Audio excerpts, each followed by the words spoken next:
Interview में सर्वाधिक अंक लाकर हमें टॉप रैंक प्राप्त करनी है। सीरीज में लगातार हम एक से एक बढ़कर वीडियो आपको पहुंचा रहे हैं। पहला वीडियो इंटरव्यू क्यों होता है, इसका कारण क्या है। दूसरा वीडियो में बोर्ड क्या जांचता है। तीसरा वीडियो में बोर्ड जो सवाल करता है उन सवालों का उद्देश्य क्या होता है। और चौथा वीडियो में आप जब सवाल का जवाब देते हैं तो क्या विशेष सावधानी रखते हैं।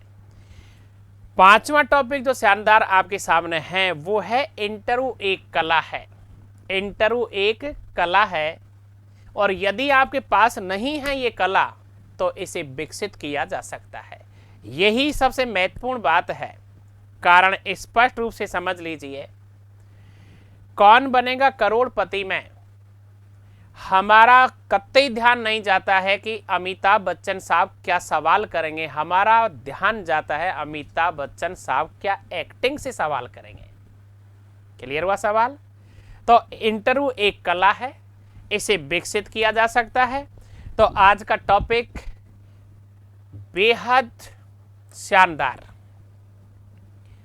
इंटरव्यू एक कला है जिसे विकसित किया जा सकता है। क्या है ये कला है, क्योंकि बहुत सारे विद्यार्थी बिना घबराए, बिना तनाव के, बिना बेचैनी के बहुत अच्छे अंक लाते रहे हैं।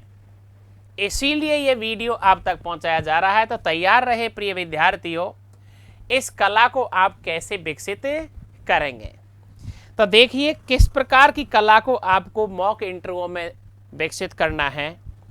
कला का पहला पॉइंट ये है कि सवाल जब आपके सामने आ रहा है तो शीघ्रता से सोचकर उचित जवाब देने की कला विकसित करनी है। शीघ्रता से वो सोचा है जो आपके जवाब में चाहिए, बोर्ड आपसे सुनना चाहता है। तो कैसा सवाल और कैसा जवाब, यहाँ उदाहरण दिया जा रहा है कि आपका सवाल इस तरह का होना चाहिए जैसे अपन वॉलीबॉल में एक टीम दूसरी टीम की तरफ लगातार डालती रहती है।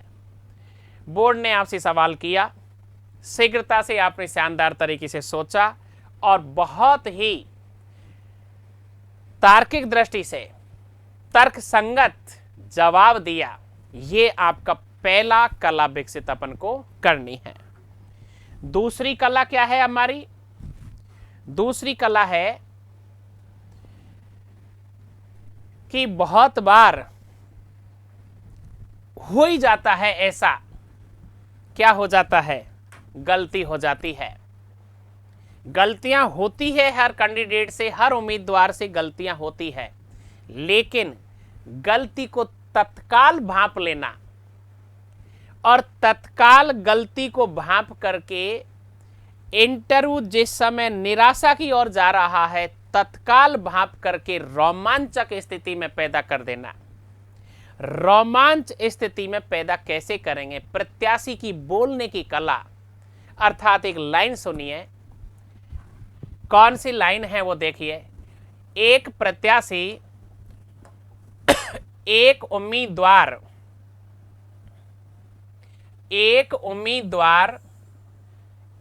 के बोलने का लहजा ही तो दूसरे उम्मीदवार से अलग होना चाहिए। एक प्रत्याशी दूसरे प्रत्याशी से अलग तरीके से जब सवाल का जवाब पेश करेगा, वो कला उसने विकसित कर रखी है, वही तो रोमांचक स्थिति है। तो ध्यान रहे, जैसे ही गलती होती है उस गलती को छुपाना नहीं है, उसमें रगड़ाई नहीं करनी है। क्या करना है, उस गलती को तत्काल शीघ्र सहज भाव से स्वीकार करते हुए इंटरव्यू को कहां पहुंचाना है, रोमांचक स्थिति में।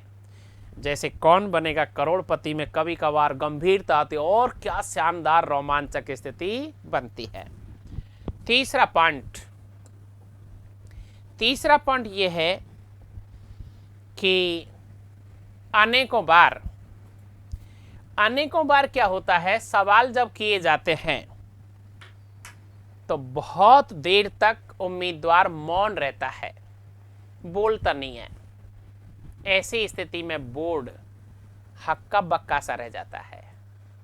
कोई आपके सामने जैसे ही बोर्ड सवाल कर रहा है, आपसे जवाब नहीं आ रहा है और आप मौन रह रहे हैं, आपने ढंग से सुना भी नहीं है, आप जब भी जवाब देना शुरू कर देते हैं बीच में रुक जाते हैं। पहली बार तो मौन पर ध्यान रखें कि मौन नहीं रहें।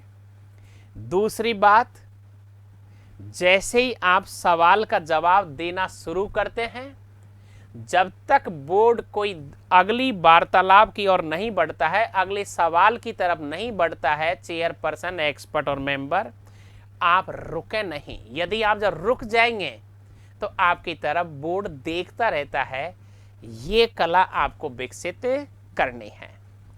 तीसरा पॉइंट क्या है माय डियर फ्रेंड्स? चौथा पॉइंट ये है कि कभी कभार इतना अच्छा सवाल किया जाता है पैनल के द्वारा, या तो पॉइंट वाइज उसे गिनाया जा सकता है, तो आप आराम से हाथ खोलते हुए अपनी उंगलियों से 1 2 3 4 points, number 1 sir number 2 sir, number 3 sir, number 4, ऐसे गिनाएंगे तो आपको बहुत अच्छी स्थिति में बोर्ड आपको सुनेगा। ऐसी स्थिति में आप ये कला विकसित करें कि पॉइंट टू पॉइंट जब आप बोलेंगे तो चारों ही मेंबर या चारों ही एक्सपर्ट, पांचों हो सकते हैं, आपकी तरफ ध्यान आकर्षित करेंगे। तो अपनी उंगलियों पर बोलने की कला विकसित करनी चाहिए। पांचवा पॉइंट क्या है प्रिय विद्यार्थियों? पांचवा पॉइंट यह है, इंटरव्यू में एक ऐसी कला विकसित करें जैसे क्रिकेट में बॉलर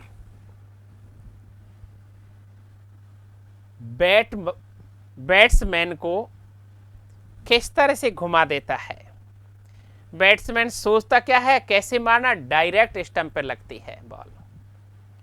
जब भी कोई सवाल आपसे किया जाता है और वो सवाल आप पर सूट नहीं कर रहा है, या जब भी कोई सवाल आपसे किया जाता है उसका जवाब आपके पास में अच्छा है ही नहीं है, अर्थात आप तर्कसंगत तथ्यात्मक जवाब नहीं दे रहे हैं, तो एक कला विकसित क्या करनी है? एक कला विकसित आपको ये करनी है, सर यदि आप मुझसे इस विषय में, मतलब आपसे सवाल किया जा रहा है कोई हिस्ट्री का और आप उस सवाल के जवाब को नहीं दे पा रहे हो, तो आप एक ऐसी कला विकसित करें, सर यह तो मैं नहीं जानता हूँ, लेकिन पॉलिटिकल साइंस या ज्योग्राफी में बहुत अच्छा बताऊंगी। निश्चित रूप से ध्यान रखें, पूछने वाला जिसने हिस्ट्री पर सवाल पूछा था,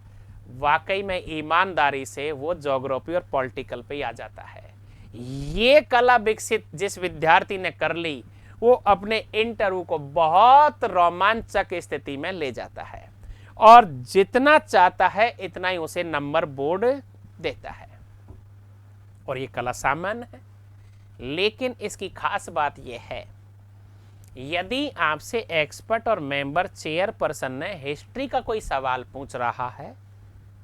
पूछा है, आपने कहा कि सर ये मैं अच्छी तरह से नहीं बता पाऊंगी, मैं बता पाऊंगा, मैं ज्योग्राफी में बहुत अच्छा बता पाऊंगा।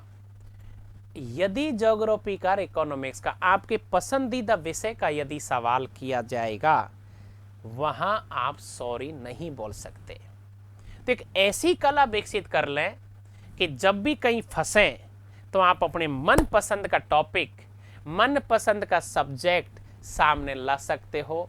100% ये किसी भी प्रकार का कहीं कोई गफलत नहीं होने वाली है।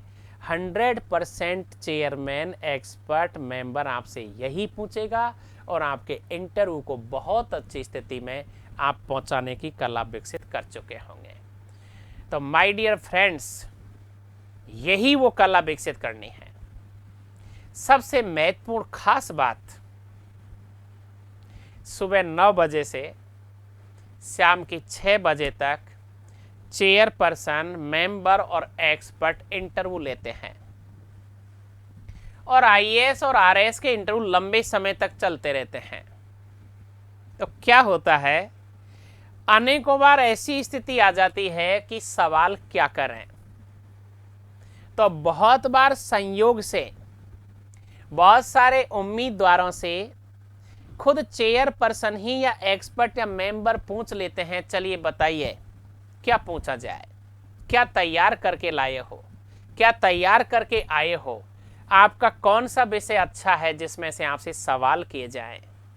वहां आपको बिल्कुल ओरिजिनल दबंगाई के साथ, सर मैंने ये तैयारी की है, मैंने समसामयिक विषय को अच्छी तरह से पढ़ा है, करंट इश्यू को मैंने बहुत अच्छी तरह से जानता हूं सर, इनमें बताने की मैं अच्छी स्थिति में रहूंगा, ये कला विकसित करनी है। आप यहाँ ऐसा नहीं सोचें कि कहीं बोर्ड हमें फंसा रहा है। निश्चित रूप से बता देता हूं, कभी कभार बोर्ड भी उबाऊ हो जाता है, थकान महसूस करता है और सोचता है यार सामने वाले से ही निकलाते जाएं, सामने वाले से, अर्थात उम्मीदवार से एक सवाल निकाला, उसी सवाल में से दूसरा सवाल, दूसरे में से तीसरा और तीसरे में से चौथा, ये कड़ी से कड़ी जुड़ने की जो चैन सिस्टम है ये आपने विकसित कर ली तो आप बहुत अच्छी रोमांचक स्थिति में, जो बोर्ड अभी थोड़ी देर पहले क्या हो रहा था, उबाऊ हो रहा था, खुद बोर्ड नीरस भाव में बैठा था, उसे आपने क्या कर दिया, रोमांचक स्थिति में ला दिया है और मन माफिक आपके अंक बोर्ड देता है। ये कला आपको विकसित करनी है। प्रिय विद्यार्थियों, लास्ट पॉइंट जो उम्मीदवार को पता नहीं चलता है, मुझे भी मेरी गलती का पता नहीं चलता है, चेयरपर्सन को और मेंबर को भी अपनी गलती का पता नहीं चलता है। जैसे ठोकारा लेने वाला व्यक्ति को कभी ये पता नहीं चलता है कि मैं ठोकारा ले रहा हूं। इसी तरह से एक शब्द है तकिया कलाम। क्या है? तकिया कलाम। तो अनेकों बार बहुत सारे विद्यार्थी मेरा तात्पर्य, मेरा मतलब, मैं ये मानता हूँ, मेरी नज़र में ऐसा है, मेरा शब्द मैं को नहीं लगाएं। मतलब तकिया कलाम जो शब्द होता है ये कभी कभार बोर्ड को चुभ जाता है। तो विशेष ध्यान ये रखना है कि आप जो यूनिवर्सल ट्रूथ जो सामने वालों को पसंद है वही शब्दों का इस्तेमाल कर रहे हैं। ये कला विकसित करनी है। मेरा तात्पर्य, मेरा मतलब, मेरा यह मानना है, मैं यह चाहता हूँ, मैं यह चाहती हूँ, ये क्या है? तकिया कलाम शब्द हैं, इनका इस्तेमाल नहीं करें। ध्यान रखें, कभी कभार खुद मेंबर, एक्सपर्ट सवाल भी खुद कर लेते हैं और जब आप नहीं बोलते हो तो खुद ही जवाब देते हैं। ऐसी स्थिति में ध्यान रखना, बहुत प्रसन्नचित भाव से, आत्मविश्वास के साथ हर उस पॉइंट पर आपको शुक्रिया और थैंक यू बोलना है। क्यों? क्योंकि यही तो सुनना चाहता है मेंबर, यही तो सुनना चाहता है चेयरपर्सन, यही तो सुनना चाहता है एक्सपर्ट। तो प्रिय विद्यार्थियों, 7वां पॉइंट क्या था? तकिया कलाम का इस्तेमाल बिल्कुल नहीं करेंगे। 6ठा पॉइंट क्या था? खुद बोर्ड कभी कभार उबाऊ स्थिति में होता है, आप उसे रोमांचक स्थिति में लाने की कोशिश करें। खुद बोर्ड ये चाहता है कि विद्यार्थी से ही सवालों को निकालना है, एक सवाल से दूसरा, दूसरे से तीसरा। 5वां पॉइंट क्या था? ध्यान रखें, जब कभी कभार ऐसा सवाल आपके सामने आ जाता है जो आप बहुत अच्छे बता सकते हो, गुण बता सकते हो, दोष बता सकते हो, विशेषता बता सकते हो, आप उंगलियों पर गिनने की आदत बताएं। बहुत अच्छा लगेगा जब आप लगातार बोलते रहोगे, बोर्ड और पैनल मुस्कुराहट देता रहेगा, आपकी तरफ देखता रहेगा और ज़्यादा से ज़्यादा अंक देने की कोशिश करेगा। हर उम्मीदवार से, हर व्यक्ति से गलतियां होती है, लेकिन गलती को भांप नहीं लेना, गलती को स्वीकार कर नहीं करना क्या है? अहंकार है। तो जैसे ही गलती हुई, शीघ्रता से, सहज भाव से इसे स्वीकार किया और फिर अगला सवाल अगला जवाब ऐसी स्थिति में पहुंचा दिया कि इंटरव्यू कहां पहुंच गया, रोमांचक स्थिति में। ये कला विकसित की जा सकती है और आपको करनी है। और अपना पहला पॉइंट जो था वो क्या था, जब भी सवाल आपके सामने आ रहा है तो आप ऐसी स्थिति पैदा कर दें, शीघ्रता से सोचकर उचित जवाब दें। जैसे वॉलीबॉल का जो खेल होता है, इसके पीछे समझाने का मकसद है कोशिश करना ज़्यादा से ज़्यादा सवाल हो। मतलब ज़्यादा से ज़्यादा जब मेंबर और एक्सपर्ट सवाल पर सवाल दागता है, आप जवाब पर जवाब देते रहते हो, 100% कोई सीमा ही नहीं रहती है नंबरों की। 70 भी आएंगे, 75 भी आएंगे, 80 भी आएंगे। ये 7 पॉइंट इंटरव्यू एक कला है जिसे विकसित किया जा सकता है। ज़्यादा से ज़्यादा मॉक इंटरव्यू देकर इस कला को विकसित करेंगे, निश्चित रूप से आप सफल होंगे। आपके मन पसंद इच्छा अनुसार अंक मिलेंगे। बने रहिए अगले वीडियो तक। Thank you very much.